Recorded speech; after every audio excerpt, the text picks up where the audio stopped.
Hello everyone, I'm Brazen Eagle, and thank you for joining me here. So today we have two articles from Breitbart detailing some things that are going on in Europe. So let's begin with Eritrean migrant held on murder charge over railway death of child has psychiatric problems. Oh no.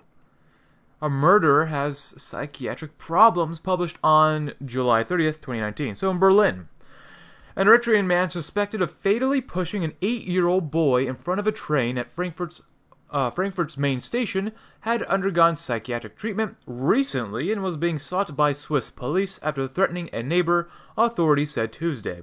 The 40-year-old, who has lived in Switzerland for over a decade and has 3 small children, hasn't given any explanation for a possible motive for the killing that has horrified Germany, said Nadja Niesen, a spokeswoman for prosecutors in Frankfurt. The boy's mother and the 8-year-old were pushed onto the tracks as a high-speed ice train was pulling into the Frankfurt station, one of Germany's busiest, on Monday morning. The 40-year-old mother managed to get out of the train's path, but the boy was ran over and killed. He was 8. The suspect then apparently tried unsuccessfully to push a third person, a 78-year-old woman, onto the track before fleeing. She fell and suffered a shoulder injury. The man, whose name has not been released yet, was chased by passersby, including an off-duty police officer, and arrested near the station. A judge ordered him held in custody, pending possible charges of murder and attempted murder. Isn't that just great? Niesen said the nature of the crime raises the possibility of mental illness and a psychiatric assessment will be conducted. Swiss authorities later told reporters the man had undergone psychiatric treatment this year. The suspect, who lived in the Zurich region, told German investigators that he took a train from the Swiss city of Basel to Frankfurt a few days ago. He arrived in Switzerland in 2006 and applied for asylum, which he obtained in 2008, said Dieter Roman, the head of Germany's federal police. He had a long-term residence permit in Switzerland and worked there and was considered well integrated. However, on July 25th, he is alleged to have threatened a woman who lived next door with a knife and locked her in her apartment before fleeing, Roman said. Swiss authorities were seeking him, but he was not in German or other European databases, he added. Zurich Regional Police Chief Werner Schmidt said officers called to the scene last week also found the man's wife and 3 small children locked inside their apartment. He told reporters in Zurich the outbreak of violence was a surprise to his wife and to his neighbor. Is that everyone? Just 2 people? Politicians from the far right, well, they call it far right, Alternative for Deutschland party seized on the case to assail the German government's immigration policies. Alternative for Germany has long attacked Chancellor Angela Merkel's welcoming approach to an influx of refugees and other migrants in 2015. Interior Minister Horst Seehofer said, "We neither exploit nor play down crime by foreigners." Well, that's because they literally imported them all in. Seehofer, speaking after he interrupted his vacation to meet with German security chiefs, said his ministry, the Transport Ministry, and the German Railway will discuss what can be done to improve security at German train stations. Wow, you're going to improve security even though the lack of security wasn't the problem here. It was this man that was a problem. Anyways, so basically, an 8-year-old boy gets pushed into an oncoming train and literally gets smashed because of an Eritrean male. Now, like this article says from Breitbart, there were 2 others that were pushed, but made it out with some injuries. Is that okay? Politicians opened your borders up to people in an attempt for the politicians to look highly moral.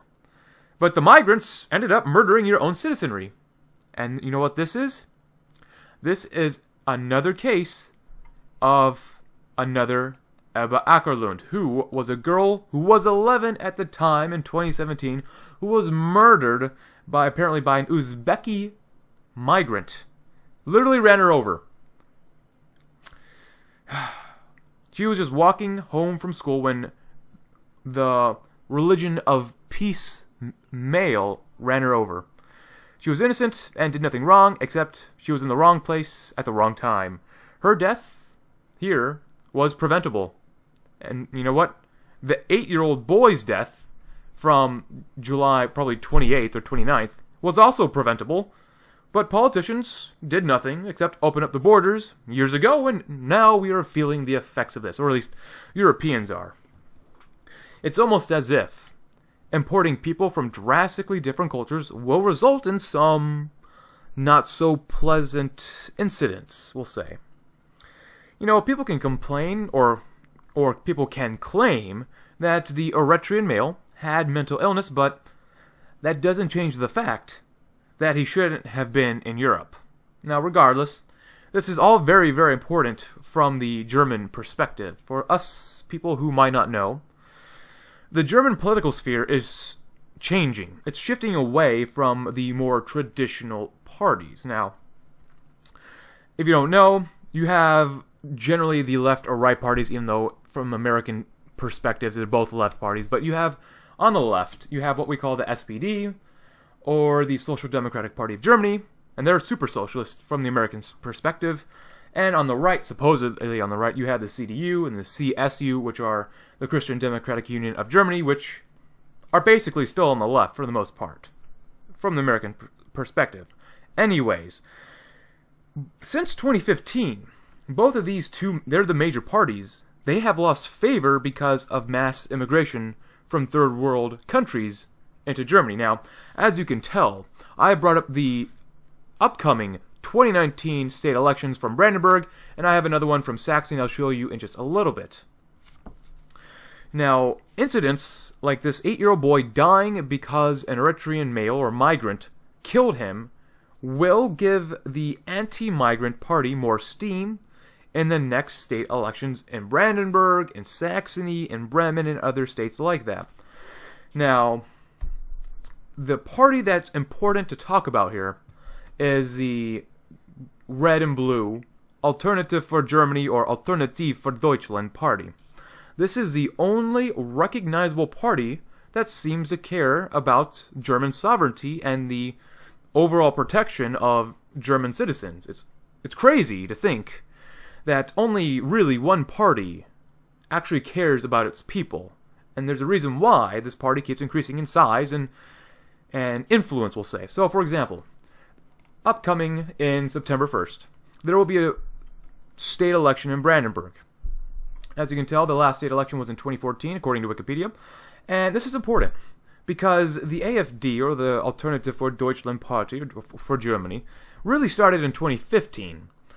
And they are the light blue line here, or the light blue line out in this chart. As you can tell, they have generally risen in popularity.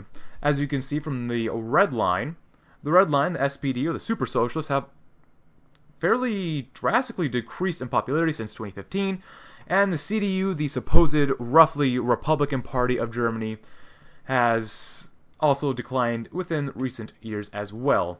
At this point, from projections, the AfD, the party that actually cares about German sovereignty, at least in Brandenburg, has actually the same amount of support as the socialists, what I call socialists, and more than what the Republican Party is. This is a third party actually making a break in a state election against the two major parties. This is huge. Same thing, sort of the same thing's happening in Saxony for this election as well. Same thing for them. The last election was in 2014. The next upcoming election is September 1st. Right now, we're going to take a look. The CDU still has overall majority rule. You know, they're the most popular, most significant party in Saxony, but the AfD, like I said, the party that actually cares about its German citizens, has risen since its inception. The CDU, the supposed Republican Party of Germany, has fallen in favor, and then the SPD, or even the left, I call the SPD basically the roughly Democratic Party here in the United States, comparable. They're basically socialists. But then you have Die Linke, which is even further left than socialists. They're also having some sort of falling away of favor with the people in Saxony. But regardless, the AfD is increasing in size around every year or so because of what has happened recently in Germany due to mass migration. But that's what's going on, and that's very important to note in 2019 and going into 2020, how the politicians and how the political sphere in Germany will be shaping up because of the problems that mass migration has brought from third world countries that have a lot of problems. Anyways, we're going to switch gears next to France. FGM, or female genital mutilation cases, on the rise across the good old country of France from July 30th as well, 2019.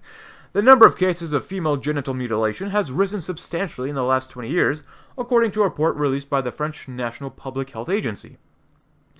The rise in risk cases was highlighted in the agency's 21st weekly epidemiological bulletin, a peer-reviewed journal which states that the number, or the estimated number, of victims of FGM has risen from around 60,000 in the early 2000s to 124,000 within the span of just 10 years, so it basically doubled. The majority of those at risk of FGM, 72%, are migrants aged 18 to 40 years old and who are predominantly come from the French-speaking regions of Africa. 70% of the women come from either Senegal, Ivory Coast, Cameroon, Mali, or Guinea, the report stated. For women born in France, half lived in the Île-de-France region, which contains both the capital of Paris and the highly migrant-populated suburb of Saint-Denis. A report last year by the Group for the Abolition of Sexual Mutilation claims that as many as 30% of the children in Paris suburbs could be at risk of female genital mutilation. Interesting. Isabelle Gillette-Faye, a sociologist and director of GAMS, said, in general, they undergo mutilation of type 2, that is to say, the removal of the clitoris and labia minora. We will be relieved when we have left circumcision 2 to 3 generations behind us. Families living in France are often resistant, as social and traditional pressures are very strong, and it is often the family remaining in the original country that decides, she added. The BEH also reports that France is likely to be the second highest country in Europe in terms of FGM cases, only behind the UK. Ooh, interesting. While FGM has been illegal in the UK for decades, the first conviction for the practice came only this year in February, when a 37-year-old Ugandan woman and her 43-year-old partner from Ghana were charged with mutilating their daughter's genitals in 2017. The mother in the case was found guilty, while the father was acquitted. Interesting. It's almost as if, with the number of migrants increasing, the number of female genital mutilation cases also increased. I know correlation doesn't prove causation, but I think we can see a pattern. I think there's a pattern here. Now, I don't think that mutilating a girl's genitals is necessarily a good idea. But where are the so-called feminists stopping this? I don't see anyone in the streets protesting. Maybe I'm wrong. Perhaps I'm wrong about this.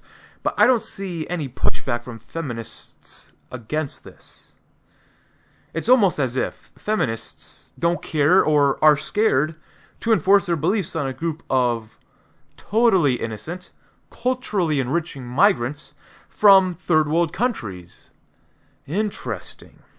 Now, because I also like to expose inequality or equality for where it counts, what about circumcision for males? That could be considered genital mutilation for boys, Yes, we could talk about females, but what about boys?